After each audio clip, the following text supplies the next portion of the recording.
Last week, Colombo's streets came alive in a dazzling celebration of devotion. Honoring Lord Muruga, beautifully decorated chariots rolled out, bells rang, and Kavadi dancers swayed in sacred rhythm. With pierced skin and open hearts, devotees paid homage to the veil, a powerful symbol of faith, penance, and cultural pride since 1847. Welcome to Kaleidoscope, where we are positive, daring, and different. On the show today, an epitome of grit and grace, the bold beauty of the city of dreams, and when robes unravel, a tale to be told. Kaleidoscope is on 4 digital channels: YouTube, Facebook, Instagram, and LinkedIn. Subscribe, follow, and like us if you would want more. To our fantastic partners on the show, Srilanka Live CDB and The Daily Morning, thank you for being awesome.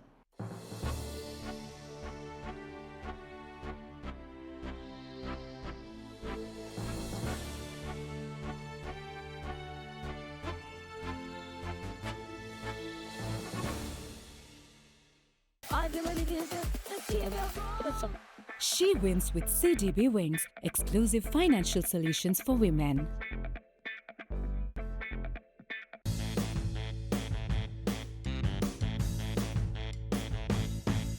And this is our look back at the week that was on CDB Snapshot. Inflation is up to negative 0.3% in July compared to June's negative 0.6%.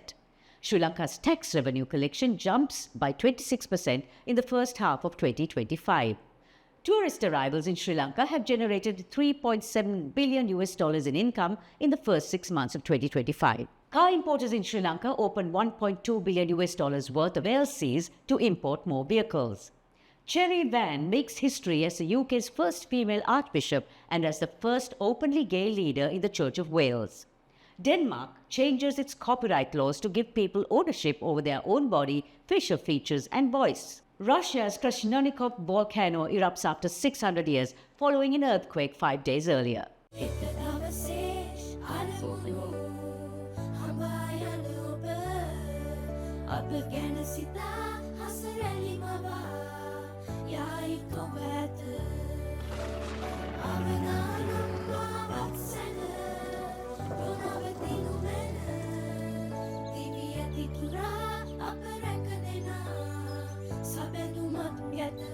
You focus on your goals. We will take care of the risks. Srilanka Life.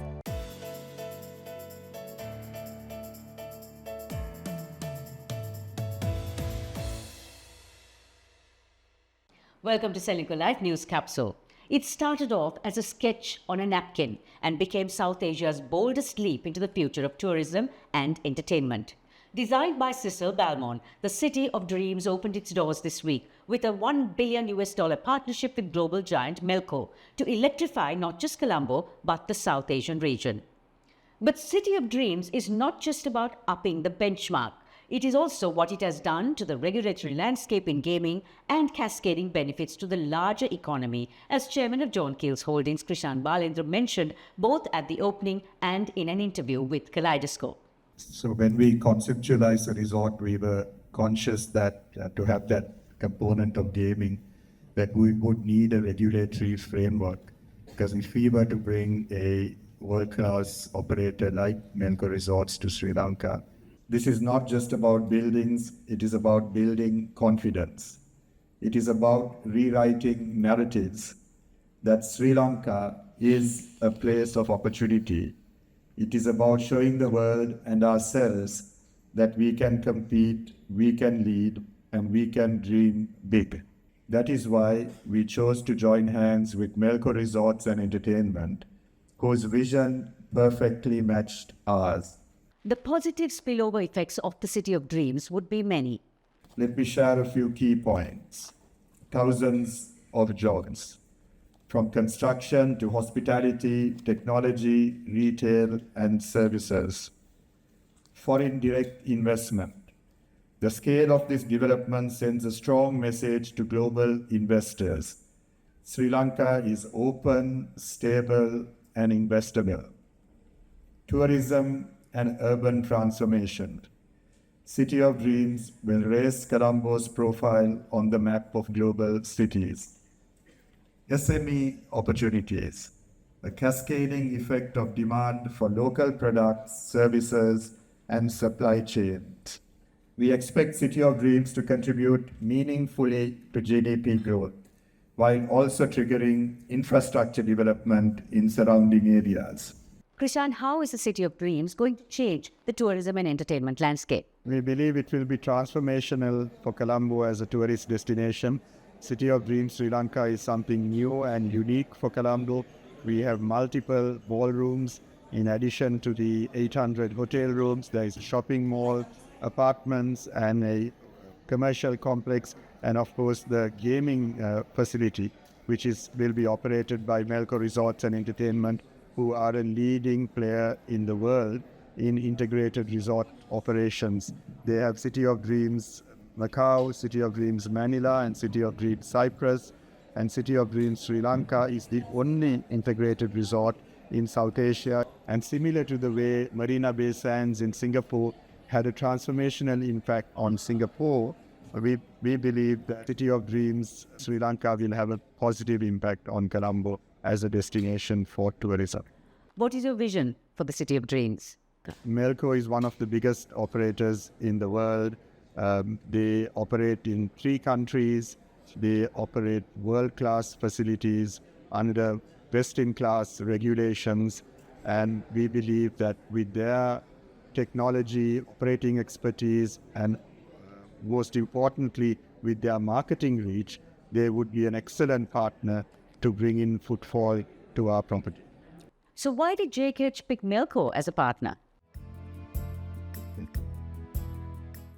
And here's what happened in our markets this week. The All Share Price Index reached 20,000 points for the first time in its history, but profit-taking soon saw the index drop to the 19,800 point level. Oil prices have been on a roller coaster, going up to $70 a barrel and then down to 65, as the market tried to gauge if President Donald Trump will follow through on his threats to punish Russian oil buyers. Gold prices moved above $3,400 per ounce, but stabilized at just above 3,350 as the dollar edged lower, making gold more affordable for foreign currency holders. This year, Italy's Dolce & Gabbana went to the Via Sacra at the Roman Forum to put on its Alto Moda show for the first time. The looks, ethereal, and a callback to legendary times.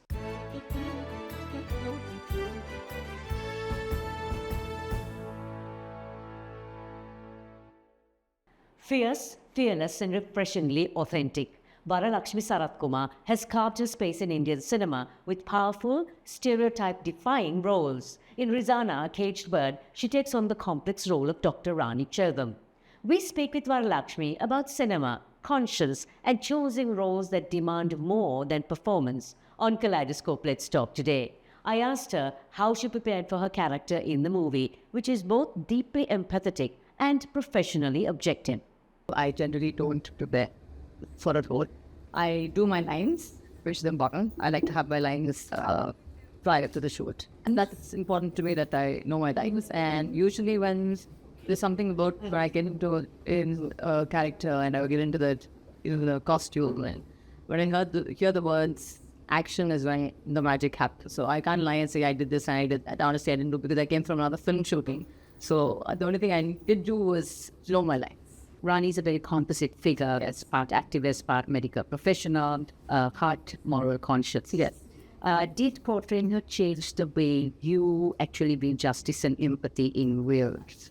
You know, justice is a very funny system, because in every part of the world, justice seems to be different, and to every person, justice is different. So what I think of as justice may not be actual justice. So I could be worse, I could be lesser, but then, that doesn't, I think, affect your personal opinion. But in the film and in her particular story, what was done is what is being told. So how much awareness is caused because of the story, I think, is one is important. Your roles, you played very bold, fierce women, something Norfolk, law enforcers, social procedures. What draws you to these kinds of roles, and how do you see yourself in them? I think more importantly, what draws the directors to me is the question, because I don't know why. Maybe I just give out this vibe that I'm extremely, because the minute they see me, they think of only law officer, or, it's always very strong. It's not that Yeah, of course. As a personality, yes, I'm strong. But in the filmmaking world, I think maybe there's nobody else to do these kind of roles. And also, I think when they see me, they automatically put two and two together, and they tend to, I think, project it on cinema. So I think that's the reason. I think people also find me suitable for these kind of roles. I think that's the other way. It's not that I go looking for them, but it comes to me naturally. So you've worked across multiple languages because you're fluent in that. Yeah. And how does cultural sort of context shift the way you approach a character? Let me tell you about Rani Charu's character. She plays a Sri Lankan girl, right? So, a woman. So, what I did for myself was try to do my best in trying to get the Sri Lankan Tamil dialect, because they have a little bit of a twang that happens in the dialogues, right? So I did my best to try, and I mean, of course, I'm not fluent in the language, but then I tried to do my best in that. So that was where my input came in, and my but actually when he said, how did you prepare, that was what was the only change that I did. Yeah. You have a strong cinematic legacy in your dad. Yes. What has been your your self-made moment, that defining moment for yourself as an artist? I think my entire journey, because I'm very proud to say that I have not taken a lending hand or a helping hand from anyone in the industry, and I have. If I'm come here, I've come here on my own, and I think my dad has also accepted that on various stages, saying that that she did all by herself. So I think right from the first moment I entered cinema up till now, I think is a very proud moment for me. For many women, you are a role model because you break stereotypes, right? What's your message to women who are often told just to tone it down and fit in? I don't say tone it down and fit in is the right words, but the thing is, I think stick to who you are, believe in who you are. And if you believe something is true, then go with it. Don't change your beliefs because someone else asked you to. And then if you do change your beliefs, don't blame them that they made you change your belief. That's your choice entirely. So I think that's important to all the women out there. Like, if you believe in yourself and you think dreams do come true, but nobody ever said that it's going to happen overnight. It's not like in the movies. In real life, it takes a lot of time to get to where you are. And I think the journey and the work you put in is very important, and I think that's what counts. What's one unconventional or quirky method you use to prepare emotionally for the roles that you play? I don't think quirky method, but I do require about 5 minutes silence before the shot. So you've been working on many issues, gender equality, animal rights. Do you believe that cinema is doing enough to put a spotlight on these issues? They're trying to. It's getting there. I mean, there was a time where a lot of female-centric films were not heard of, but then now cinema has changed. There's a lot of female-centric roles and female-driven characters, and it's very. It's getting there, slowly but surely.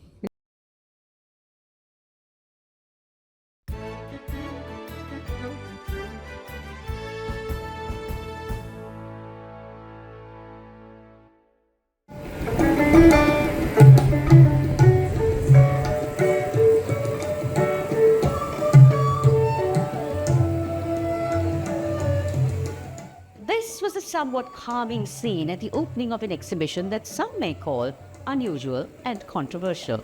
Artist Malinda Jayasinghe opened the doors to a discourse by literally unraveling robes, men in robes to be exact, showing how gender and desire are shaped and regulated within Theravada Buddhism in Sri Lanka. As a singular Buddhist male, I feel like I've inherited a set of privileges which I find to be problematic in contemporary society.